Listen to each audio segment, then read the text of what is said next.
ला हौला वला कुव्वता इल्ला बिल्लाहिल अलिय्यिल अज़ीम। बिस्मिल्लाहिर्रहमानिर्रहीम। अस्सलामु अलैकुम वरहमतुल्लाहि वबरकातुह। सबसे पहला सवाल आज का हमारे पास ये है कि किन किन जानवरों का पेशाब और फुजला नजिस है।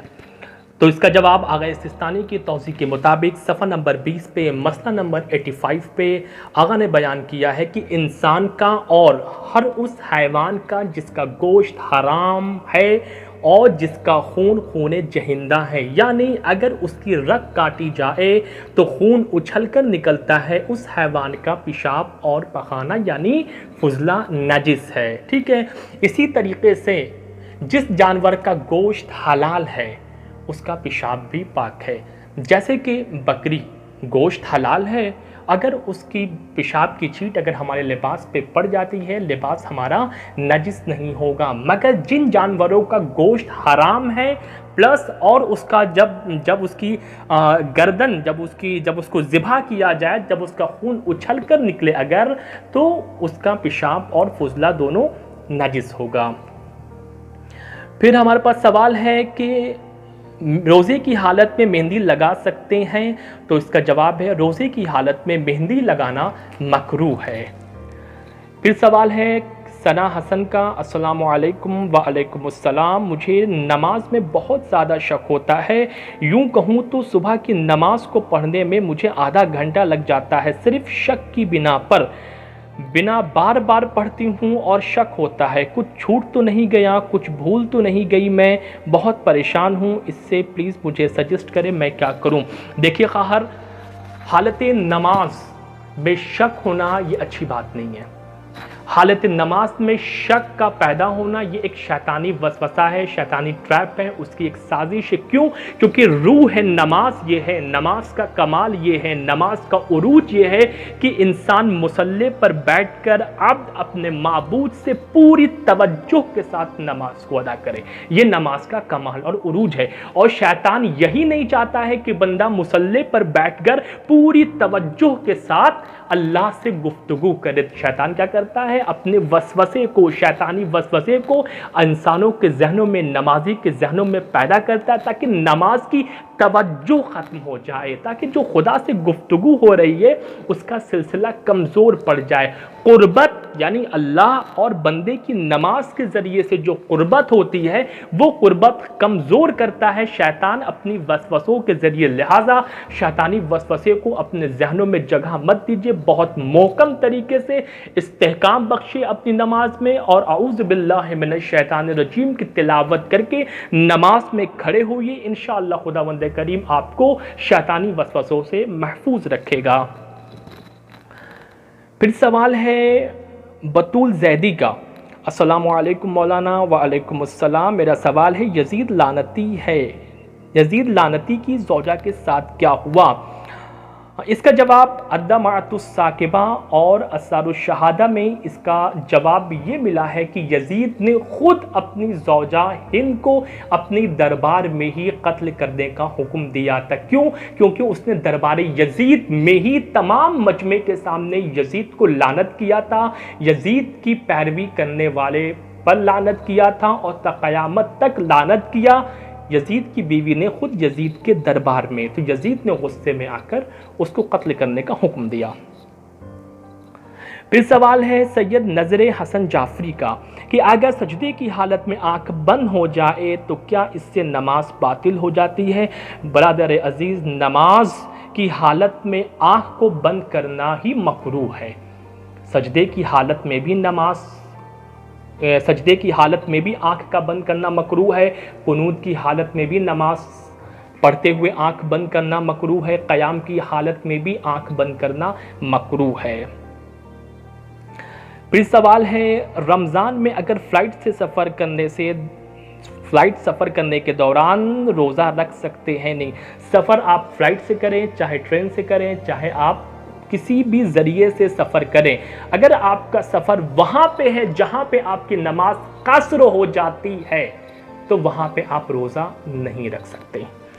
यानी 44 किलोमीटर तक अगर आपका सफ़र है जहाँ आपकी 4 रकअती नमाज 2 रकअती हो जाती है तो वहाँ पे आप रोज़ा नहीं रख सकते हैं। फिर सवाल है कि जो लोग कैपेबल हैं और रोज़ा नहीं रखते क्योंकि उनको लगता है कि रोज़ा नहीं रख पाएंगे, तो क्या किया जाए?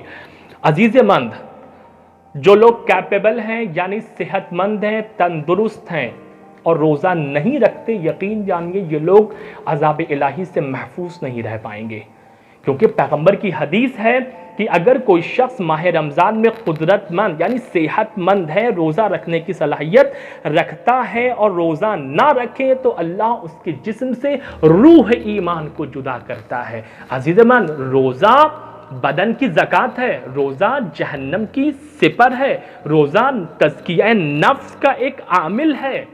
और इंसान उस रोज़े को फ़कत इस बहाने से छोड़ दे कि मुझसे भूख बर्दाश्त नहीं होती, मुझसे प्यास बर्दाश्त नहीं होती, तो अल्लाह ने इसकी सज़ा ये मुअय्यन की इस दुनिया में कि इस शख्स पे वो कफ़ारा है जो कफ़ारा आमदन रोज़ा तोड़ने वाले का कफ़ारा है। यानी वो 60 फ़कीरों को खाना खिलाएगा या 60 रोज़ा रखेगा या एक गुलाम आज़ाद करे। ये कफ़ारा उस शख्स के लिए है जो आमदन रोज़े को तोड़ देता है। यही कफ़ारा उस शख्स पे भी सादिर होगा जो इंसान कुदरतमंद था, सेहतमंद था और वो आमदन जानबूझकर रोज़ा ना रखता हो, सिर्फ ये बहाना तलाश करके मुझसे भूख और प्यास बर्दाश्त नहीं होती, जबकि हर इंसान खुद बेहतर जानता है कि हम रोज़ा रखने पे कादिर हैं या नहीं हैं। फिर सवाल है हमारे इसी भाई का कि अगर हमने हैंड वॉश किया हो या मुंह या पैर धोया हो और हमारे हाथ पैर या मुंह पानी से भीगे हैं तो क्या बिना पानी पोंछे हम वज़ू कर सकते हैं? आपके लिए हालत वज़ू में शर्त सही होने के लिए ये शर्त ज़रूरी है कि जब आप वज़ू का मसह करें सर और पैर का जब आप मसाह करें तो आपके सर के सामने की जिल्द जहाँ पे आप सर का मसाह करते हैं वो खुश्क हो और पैर का वो हिस्सा जहाँ से उंगलियों से लेके काबा तक पैर के उभरे हुए हिस्से तक वो हिस्सा खुश्क होना चाहिए जब आप वज़ू कर रहे हों। बाकी अगर चेहरा गीला है या हाथ गीला है तो कोई मसला नहीं है, मगर सर पे मसा करने का हिस्सा और पैर पे मसा करने का हिस्सा खुश्क होना चाहिए। फिर सवाल है हमारे भाई का कि मैंने हर जगह ये सुना है कि दिन काम करने के लिए होता है और रात आराम के लिए, तो अगर हम दिन के अलावा हम रात में भी काम कर रहे हैं और दिन में नींद पूरी कर रहे हैं तो क्या हम अल्लाह के निज़ाम के ख़िलाफ़ जा रहे हैं? भाई मेरे, रात की नींद इंसान की सेहत के लिए बहुत फ़ायदेमंद है। दिन में आप जितनी देर भी सो लें, दिन की नींद रात की नींद की सब्स्टिट्यूट नहीं हो सकती, बदल नहीं हो सकती। तो अगर कुछ ज़रूरी और अहम काम ना हो तो रात में आराम करें और दिन में काम करें। रात में जागने वालों के लिए जज़ा सिर्फ अल्लाह ने उन लोगों के लिए रखी है जो मुसल्ले पर बैठकर खौफ खुदा में गिरिया करें, उनके लिए जज़ा है। उनके लिए शरीयत और दीन इजाज़त देती है कि रात में आप जागें, या वो लोग या वो बंदे जो रात में बैठकर इल्म हासिल करते हैं तो ये लोग इंदल्लाह माजूर हैं। फिर हमारे पास भाई का सवाल है कि फितरुस के बालों पर क्यों छीन गए थे? इसका जवाब यह है कि फितरुस के बालों पर इसलिए छीन लिए गए, रवायत में मौजूद है कि फितरुस ने एक दिन में पूरी कायनात का सैर कर लिया था। उसके बालों पर में इतनी क़ुव्वत अल्लाह ने दी थी कि उसने अपनी क़ुव्वत के ज़रिए से एक दिन में पूरी कायनात का उसने सैर कर लिया। जब उसने पूरी कायनात का दौरा कर लिया, सैर किया, तो उसको अपने नफ्स पर, अपने ऊपर गुरूर, यानी उसने गुरूर और तकब्बुर किया कि मन मिसली, यानी मुझ जैसा कौन है जो एक दिन में जिसने पूरी कायनात का दौरा कर लिया। तो अल्लाह को ये गुरूर और तकब्बुर पसंद नहीं आया, तो अल्लाह ने उसके बालों पर को छीन लिया। क्यों? क्योंकि उसने इसी बालों पर के ज़रिए से तकब्बुर किया था। यकीन जानिए खुदा के नज़दीक तकब्बुर बहुत ही बदतरीन और बहुत ही नापसंदीदा अमल है। अल्लाह के रसूल ने इरशाद फरमाया कि खुदा की यानी कसम खाई है कि अगर बंदे को ये इल्म हो जाए कि अल्लाह के नज़दीक तकब्बुर कितना नापसंदीदा अमल है, कितना अल्लाह नाराज़ होता है, तो इंसान ज़िंदगी भर ज़मीन पर बैठकर फ़ुक़रा और मसाकीन के साथ इंसान खाना खाएगा। तकब्बुर की सज़ा आपने देख लिया। और तब से वजह आप खुद नहजुल बलागा में इमाम ने इरशाद फरमाया कि परवरदिगार आलम ने बंदे पर नमाज को इसीलिए फ़र्ज किया है ताकि बंदा तकब्बुर से महफूज रह सके। फिर उसने तकब्बुर किया, अल्लाह ने उसके बालों पर को छीन लिया। फिर हमारे भाई का सवाल है कि एक सादात दूसरे सादात को फितरे का पैसा दे सकता है। एक सादात दूसरे सादात को फितरे का पैसा दे सकता है, और अगर नहीं दे सकता है तो इसका रीज़न क्या है?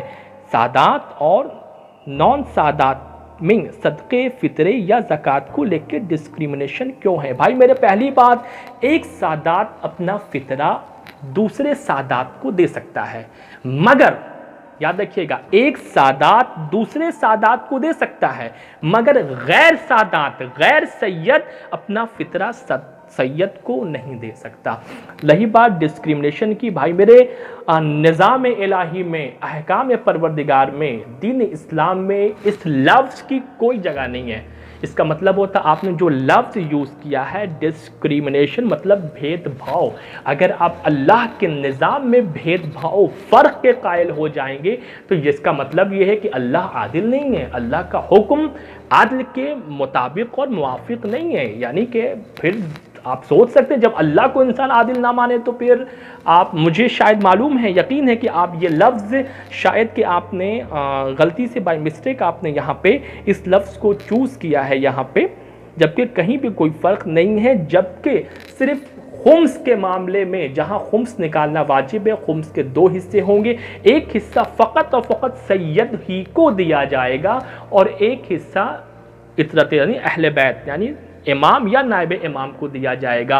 तो सैयद को सिर्फ क्यों दिया जाएगा, इसका फैसला खुद अल्लाह ने खुम्स की आयत में किया है, इसमें हमारा अख्तियार नहीं है। परवरदिगार वो बेहतर जानता है किससे क्या देना और किससे क्या लेना है।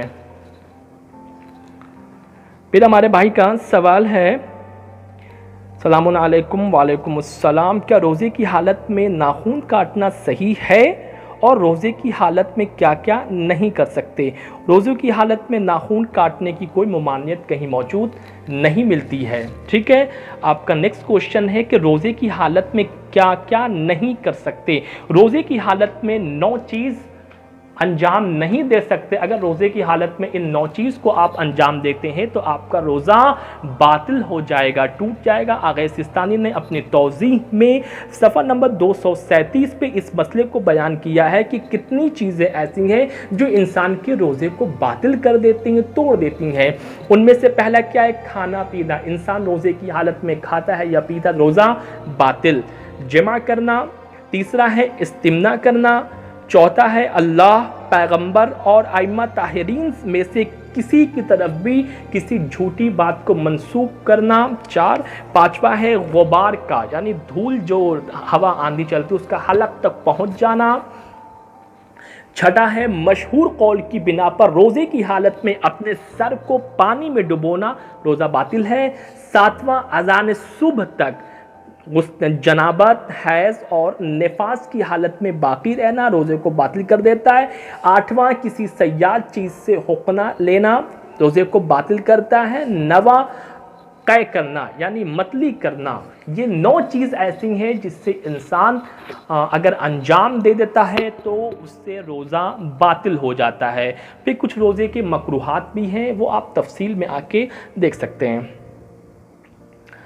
फिर हमारे भाई का सवाल है, क्या किसी भी इमाम के दौर में कोई स्कूल, कॉलेज, यूनिवर्सिटी थी जो अभी मौजूद हो किसी और नाम की शक्ल में, और है तो कहाँ है? नहीं अजीज़ मन, अभी तक ऐसी कोई यूनिवर्सिटी और कॉलेज मौजूद नहीं है कि उसी बिल्डिंग में या उस कंस्ट्रक्शन में, उस इमारत में किसी इमाम ने दर्स दिया हो और वो बिल्डिंग आज तक बाकी हो। ऐसा कोई सिस्टम अभी तक, ऐसी कोई बिल्डिंग डिपार्टमेंट अभी तक मौजूद नहीं है।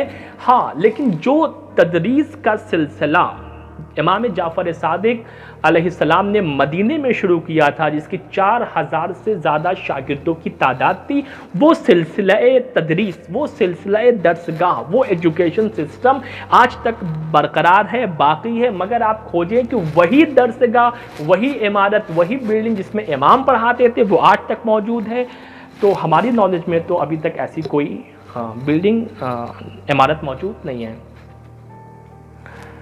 फिर हमारा अगला सवाल है कि जैसा कि खून नजिस होता है, लेकिन अगर किसी नोकीली चीज़ से कट जाने से कुछ मिकदार खून कपड़े में लग जाए और इंसान नमाज पढ़ने से पहले उस लिबास को ना तब्दील करे और उसी लिबास में नमाज पढ़ ले जबकि उसे मालूम था, तो क्या इसकी नमाज सही है? पहली बात हमें ये मालूम होना चाहिए कि लिबास में खून की कितनी मिकदार हो के आपका लिबास पाक कहा जाएगा।